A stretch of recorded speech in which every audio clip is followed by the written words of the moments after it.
Well, hey everybody, it's Sandy and welcome back to my channel dedicated to helping you advocate for your own health, one topic at a time. I got my booster, guys, so I'm here to tell you about it. Yeah, so first of all, I just want to say my thank you and welcome. As usual, when I have a few new subscribers, I like to say welcome to you and thank you to those of you who have subscribed a while ago. This channel has been really a wonderful journey for me so far, and I hope it's just the beginning. You know, I started this channel and I do this channel as a public service, and as you guys know, I don't have all kinds of affiliate links loaded up in my description box and things like that. I don't like bias that things like commissions create when it comes to people's health and safety and well-being. I just don't want any part of that. But more importantly, I just wanted to do it as a public service, as my way of giving back. I have benefited greatly from my ability to research and drill down. Largely, this is a result of combining it with my background, my 30 years experience of being a nurse anesthetist. I guess it's over 30 now. I'm kind of dating myself.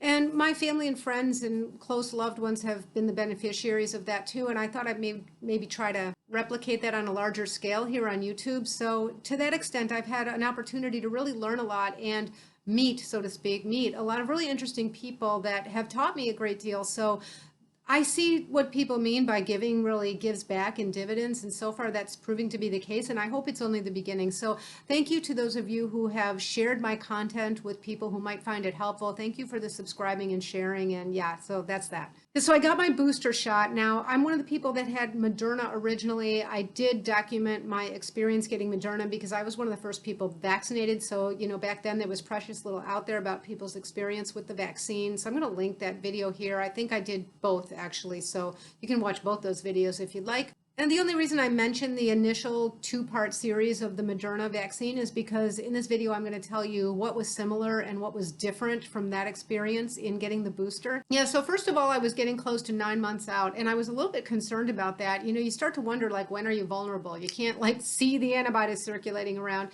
But there's two things there, and I just want to caution people from getting too anxious over this. And one is that there's more to the immune response than just the circulating number of antibodies. That's a very simplistic kind of view of immunity.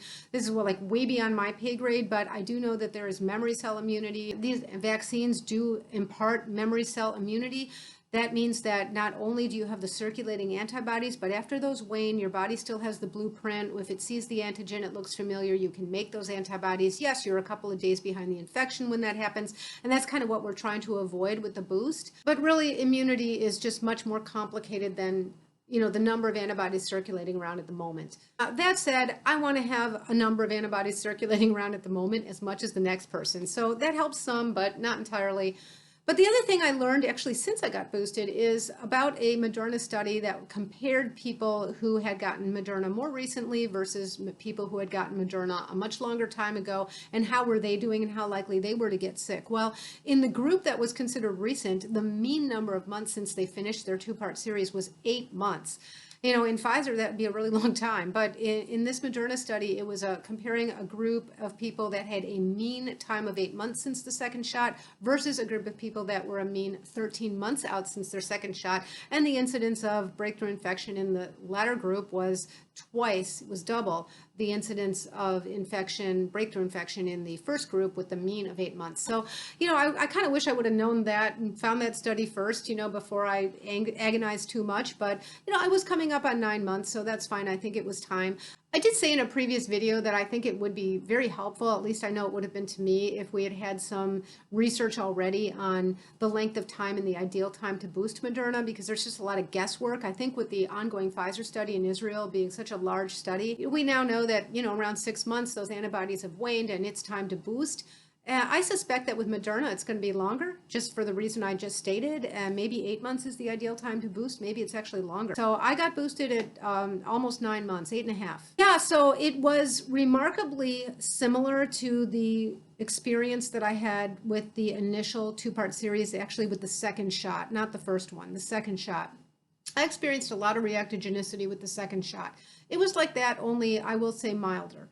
Overwhelmingly, the most significant side effect was the fatigue. I was like laying around the whole next day. This is not something I would have done if I had anything going on in the next like 24, 48 hours, because I just anticipated being so tired. I had a fair amount of fatigue actually with the first Moderna injection, but nothing else.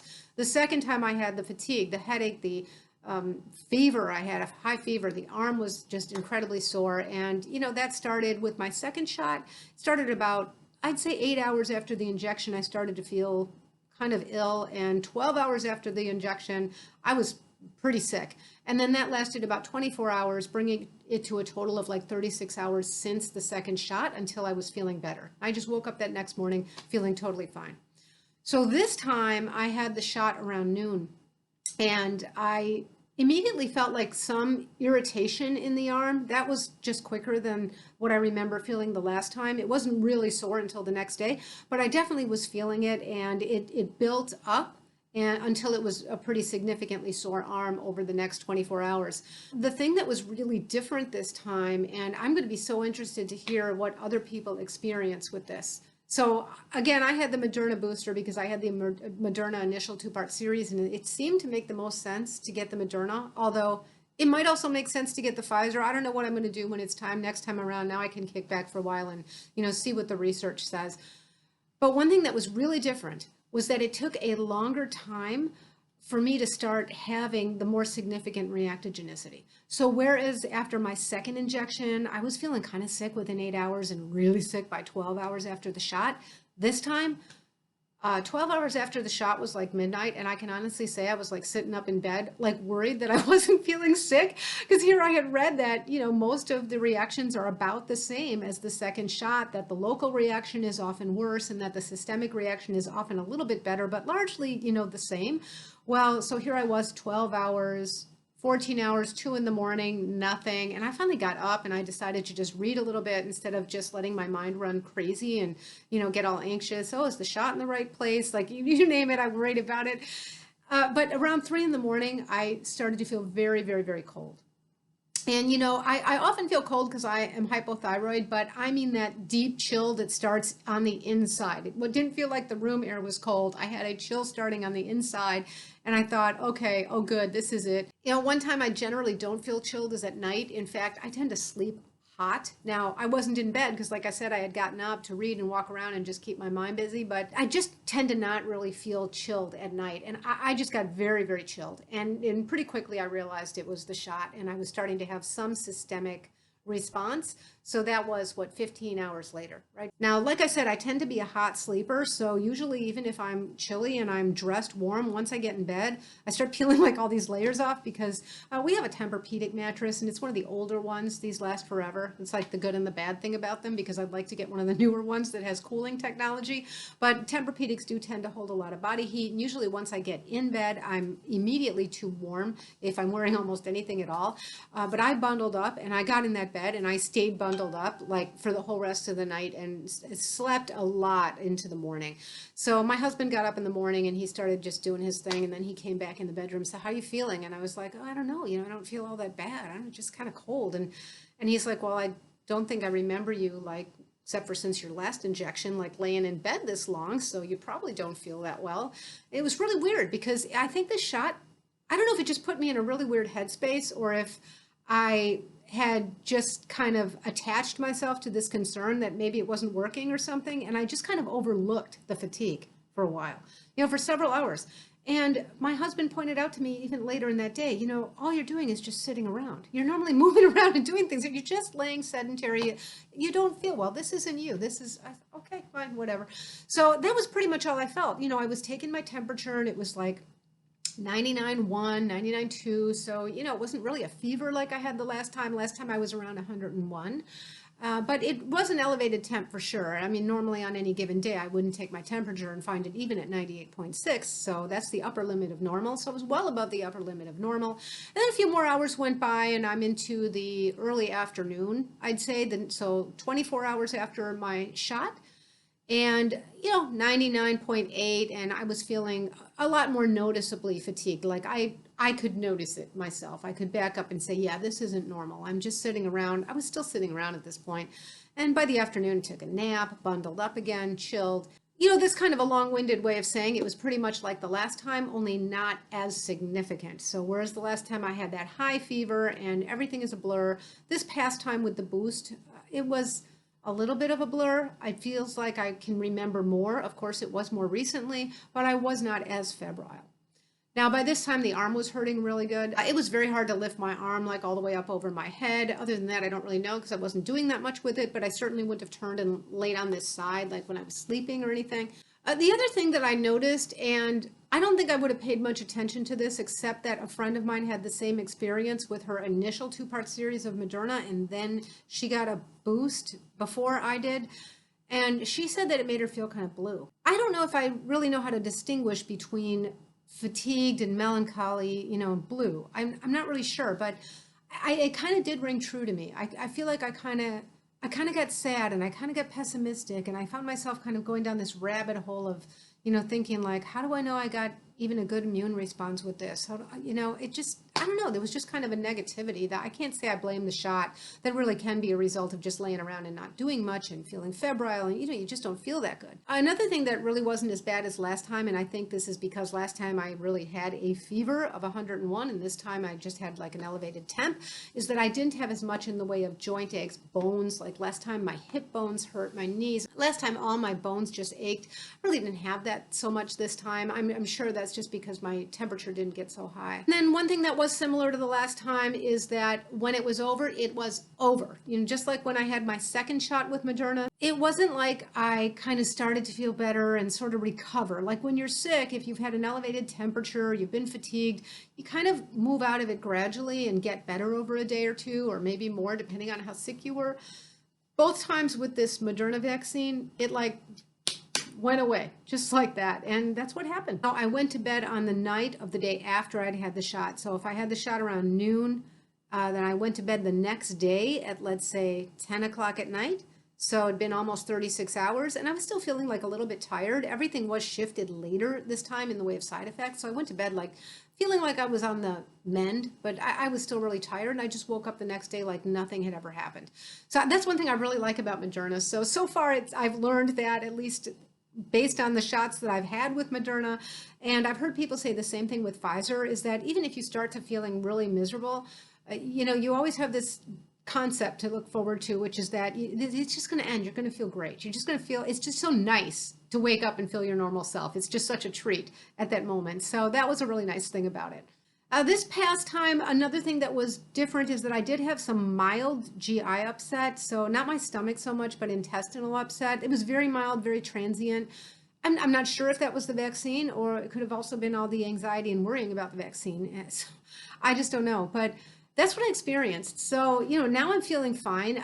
Did I get an antibody response? Of course, the logical worry is that, I didn't feel like I had that much reactogenicity and not as much as the second shot. So maybe I didn't get a boost in my antibodies.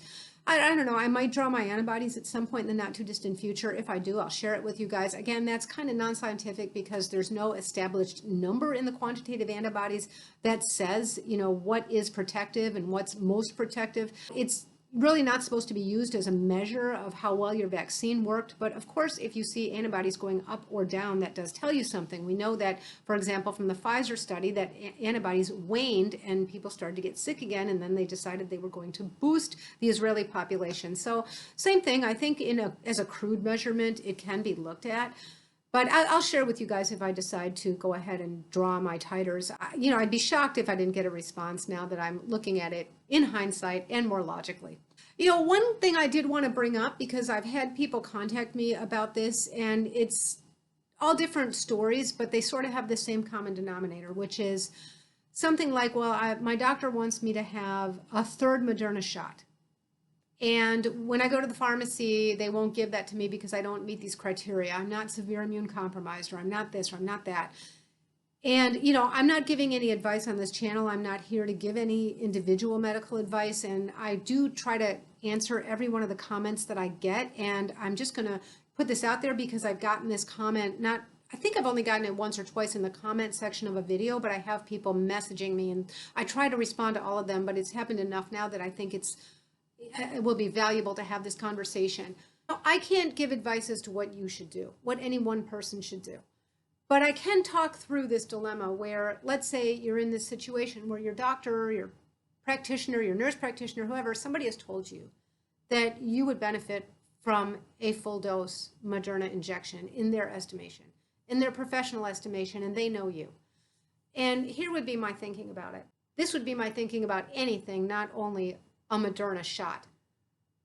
If I had a discussion with a qualified practitioner who knows me and knows my unique history and all my prevailing circumstances and everything else, and that person has made a recommendation that I think is right, I'm going to put a lot more stock into what they have to say than what the person behind the desk at the pharmacy at Walgreens tells me.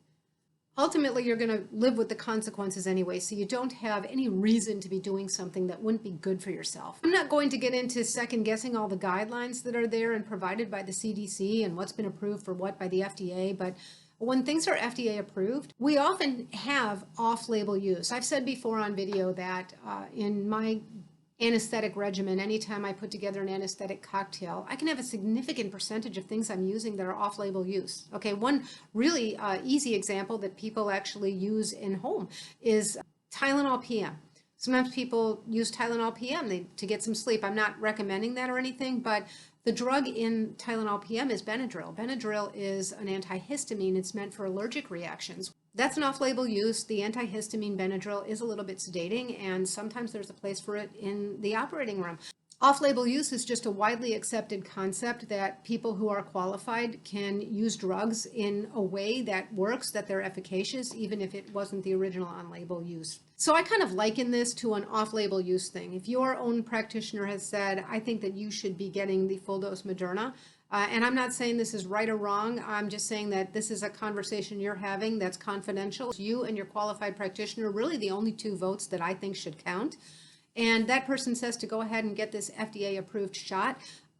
I can't tell anybody to lie, but I can say that I have a lot more stock in that opinion than I do in the opinion of somebody who works behind the desk that hasn't met me. Now, additionally, I will say that these guidelines crafted by the CDC, while they attempt to account for all different combinations of circumstances, these are really largely meant to be a societal recommendation. It's looking at what's best for all of us as a society. They're not really looking at what might be best for you. So I can see places where, you know, what you want to do for whatever reason is, and these guidelines may be part company, and I think they are written loosely, and I think that the reason there is a self-attestation is to leave some wiggle room there for people to have the conversation with their own practitioner. Somebody correct me if I'm wrong, or somebody put down comments in the comment section if you fall in this category and you've been struggling with yourself over this. It's going to really be helpful to have this discussion out loud, and for people to not sort of feel like they have to be quiet about it, or they have to be shamed, or they have to like quietly go